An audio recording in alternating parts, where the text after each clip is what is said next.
Hey guys, Cameron, another classic movie for you guys, and this movie reviewing, I want to see this movie for a while. For whatever reason, I just never got a chance to really watch it. Of course, I knew certain things about it, but really not too much about it, but I figured I'd finally watch it this year, and that is a movie that I'm sure a lot of you are surprised I haven't seen, and I'm surprised myself I haven't seen, and that is the 1983 romantic comedy classic, Risky Business. Now, I was really looking forward to this movie for a number of reasons. One, because it's Tom Cruise, and anything he's in is pretty much great except for a few movies, but most things that he was in is great. I also heard this was the movie that made Tom Cruise the star that he is today, as well as the fact of I was just really interested in seeing it. I heard it had a really interesting plot, and I heard especially if you're a teenager, you got to watch this movie. And I have to say that after watching Risky Business, I really love this movie overall. I thought this was a very fun movie. There were a lot of things to really like about it, but also was quite insightful and had a lot more to say than I thought it did. And let's get to the plot of Risky Business, which I really do love the plot of this movie. Basically, we center on this main character, Joel Goodson, who is exactly that. He's a good son, he's a good student, he's pretty much your typical high school student. You know, he has really good grades, his father wants to go to Princeton University, but that, week, his parents happen to be gone. They seem to be, they're going away on a trip and everything, and his friends are telling him, especially his friend Miles, is encouraging him to basically just live in the moment and do something rebellious and, go against the norm of what he usually does and just have some kind of freedom. And Joel decides, while he's in that freedom, to call this call girl, basically, Lana and everything, and they start bonding very quickly. They have sex and everything, but Joel quickly realizes that there's a lot more that Lana's involved in than he thinks, and he gets himself involved in a lot more, and basically the question is, can he, fix all this stuff before his parents come home? And that basically is the plot of Risky Business. So it sounds pretty simple, but there's actually a lot more to this movie than you think, and that's one of the reasons I really like this movie as much as I did. Now, one of the things that I'm sure you guys expect me to say is that the cast here is great. I think everyone really did a great job, not just Tom Cruise, but everyone. But Tom Cruise obviously is the standout. He really nails this character of Joel Goodson for many reasons. I mean, like I said, he really is your typical high school student. He's someone that does good grades, and he's also someone that's not very rebellious. He's not the guy that's going to a party every weekend and just getting drunk. That's not Joel. He obviously is kind of horny and he has sexual fantasies, but he hasn't really participated in anything that rebellious. And so when he gets this opportunity, I really like the transformation he undergoes, because while he does become a lot more rebellious and a lot more, just risky behavior and engage in risky behavior and things like that, he still stays very grounded, and he doesn't want to go too far, and he doesn't want to end up, being this, he doesn't want to end up being a loser. He doesn't want it to end affecting his future, and I really think he did a great job. I really love what he did in this movie. Tom Cruise, I think, just did a really good job. I really like the character of Joel Goodson, and by far, I think one of Tom Cruise's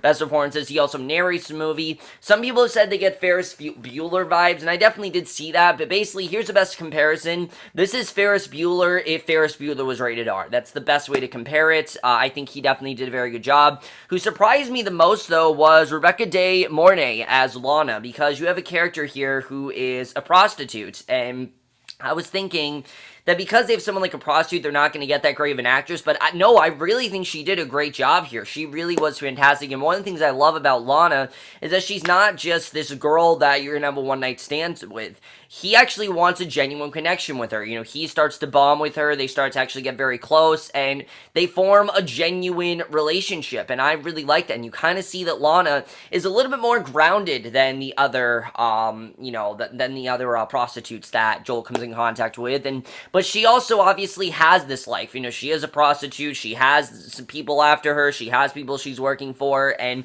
I like the way they did that, because honestly, you really are rooting for these two together, and honestly, I think they shared some very good scenes together. They have fantastic chemistry. They both worked very well, and I think definitely they both really did a great job. And they definitely, I think, are the highlight of this movie. The scenes where they are on together, they are fantastic. I think they both did a great job, and I really love what they had to do in this movie.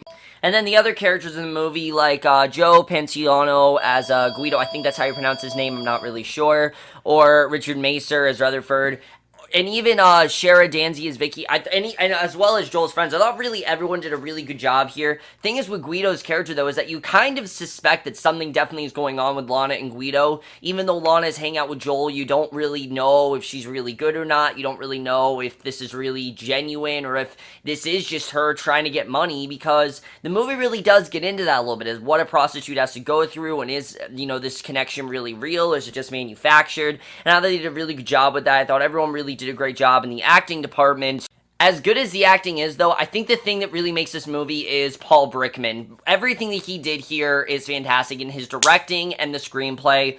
I really think he did a great job. His directing here, while this movie is a comedy, there's something kind of dark about it, and there's something kind of real about this all, and honestly, I really did like that, because a big part of this movie is the tone. The tone is very fun. It's a very fun film, and it's a lot of fun to watch, but I really wouldn't consider it necessarily a comedy rather than I would a dramedy, because that really is what it is. I mean, there's a lot of real stuff put in here, but the tone is fun, and the tone is, I think very well executed. I definitely really did like that. Definitely thought the tone was very well done, but I think the best thing about this movie really is the screenplay. Paul Brickman's really trying to say here, I think it really came across in the way he wanted to. The real message of this movie is to stay opportunistic, is, to show all those opportunities that someone has, and there are so many things going on in this movie, such as, the loss of innocence, because Joel really does go through that loss of innocence in this movie. He goes from this regular teenager to this huge, just entrepreneur who has all this money, and it's really crazy the way this is happening, but you can tell that Lana's kind of screwing him over, and there's a lot of tension throughout this, because you don't really know if you can initially trust Lana, and if she really is on the good side of things, and that's something that I really did like seeing, is that if she really is gonna hold her deal to Joel, if she really does care about him, or is she just playing him to get something out of him, especially toward the ending. I thought was really cool the way they did that, but the writing here I thought was very well done. I like the voiceover, things like that, but the movie also has this great message of, even though you may be involved in rebellious activities, you should still, dream big. You should still pursue for the future. You should still want to go out there and do something with your life, and we should all kind of try to be like Joel. Joel's someone that, yeah, he does engage in rebellious activity, but it doesn't mean that he can't be successful. It doesn't hold him from, keeping those successful goals that his parents want him to reach, and that's something I definitely really did like. That's something else I really liked in the movie, was Joel's parents. Joel's parents, his father is quite stern, but his mother kind of expects him to do some rebellious things. I mean, every teenager kind of does rebellious things in their time, and I definitely really like the way that was done here. And of course, there are some classic scenes in this movie, especially old-time rock and roll. That was something I knew was going to happen, and it's just such a fun scene. I think it's just the perfect example of just being free and just having fun, really. Just a big part of, adolescence is having fun and being free and getting to do things, on your own. That's one of the best things about being a teenager, is that you're free to do whatever you want. You're on your own, and especially when you're home alone, you can really do whatever you want, and so many people have parodied that scene. I've even seen people from my school parody that scene. It didn't exactly work out for them, but, that's just such an iconic scene. It was so fun to watch it here. I really did enjoy watching that. Cinematography here I thought was very well executed. I definitely really did like it overall. I didn't expect this movie to get as crazy as it did, but really it does get pretty crazy towards the end of it. Definitely, I thought that was very well done. The score here, I really did like the score. The score really represents tension going on in this movie. Like I said, even though this movie is a comedy, there is definitely tension going on here. There was a lot of darkness, because there's a lot of things that we just don't know. Is Joel too trusting of Lana? Is Lana genuinely care about Joel? And that's stuff that I really did like seeing, is, can he really trust her? Can he really get the girl? Is this someone that he can actually spend the rest of his life with, or is this just someone that wants to make some money? Who is she really? And that's something I think the movie did really, really well. But she's also someone that kind of wants out of the business, you see a little bit, and she kind of just wants her own life, and you don't really know which is true, and I really did like that. I thought that was definitely very well done. But the music as well, there's a great 80s score going throughout this movie. Some of this movie, I could see people saying some of this movie is softcore porn, and I really disagree with that. The porn bits in this movie is because she's a call girl, and because she's gonna have a lot of sex and things like that, and Joel clearly is attracted to her, which I will admit, she is quite attractive. I definitely will say that, especially the train scene and things like that. The editing here as well, I thought this movie was very well edited. I was into it pretty much the whole time. It went by quite fast, My only thing is I do think the movie could have just gone on a little bit longer, just so the stakes could have been a little bit higher, because while the stakes are high, the ending of this movie, I just felt didn't really go with the rest of the movie, and that's really my only complaint, is that the ending just kind of ruined a couple things. I mean, I'm talking about the very last scene, the ending with, the ending that happens before, that was fine. I'm talking about the very last scene in this movie. It just didn't really go in the way I expected it to, and maybe that's a good thing, maybe that's a bad thing, but I just kind of wanted a more darker ending. In fact, if you guys don't know, Paul Brinkman initially intended a much darker ending, and he had one planned. You guys can check it out. The alternate ending, I feel, is a lot better than the ending that we got. The ending that we got, I just felt was too hopeful, and I just kind of wanted, not too hopeful, that's not the word, I just thought was a little too close of call, definitely. I thought it was a bit unrealistic, and that is one of my problems with this movie, is that a few things in this movie, I just felt were a bit unrealistic. The movie in general, I think, is supposed to be a realistic interpretation of rebellion and what teenagers will go through, and I think, part of this movie, especially the third act, was kind of unrealistic, and it kind of just got away from all the realism that the rest of the movie was pursuing. But in order to get into that, I do want to get into spoilers just a little bit, so if you guys haven't seen Risky Business, there's not a ton of stuff to talk about, but I do want to talk about the very end of this movie and the problems I have with it. But if you haven't seen Risky Business, I do just want to spoil a little bit of the ending, so let's just get into it. Okay, so a lot of people have talked about the ending with Lana. The question is, is Lana genuinely someone that loves Joel, or is this just someone that wants to have her all to herself and kind of screw him over and be her pimp, basically? What does she really want from him? And that's a question that we don't really get, even at the ending of this movie. He even says, yeah, do you want to pursue a relationship? Yes, no, maybe. He's joking around about it, but you don't really know what she's gonna do, and especially, and it's just crazy how after she took all of his furniture, and after she screwed him over, after he lost the car, all this stuff happened, he's still gonna try to pursue a relation with her, and I get that he wants a genuine connection, but it really does show how stubborn he is, but honestly, I think that part is realistic.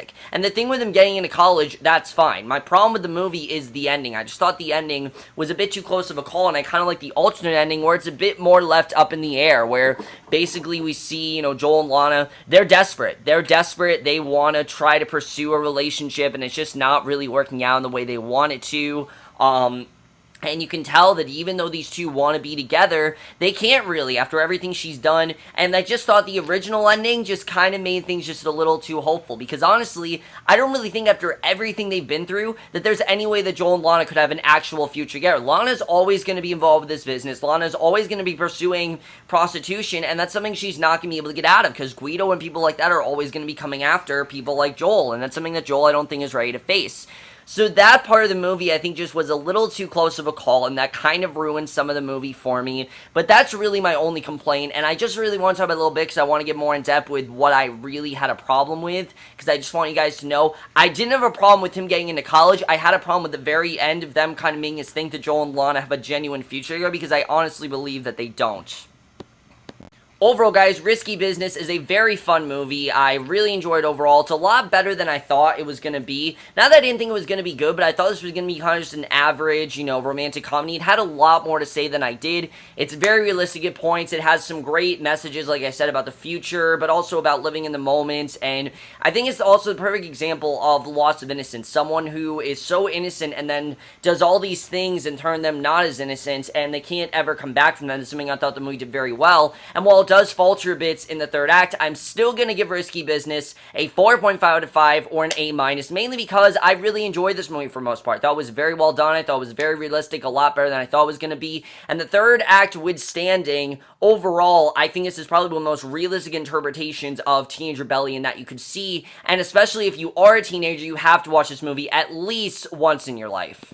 So overall, guys, my review, Risky Business. Let me know what you guys saw this movie have seen. Love to hear your thoughts on it. What do you think of my interpretation of the endings? Like I said, for me, the ending just didn't really work in the way I wanted it to. I definitely would prefer the alternate ending. But which ending you guys prefer? We'll see you guys in my next video, which will be for a movie review, and we'll see you guys for that. Okay, bye.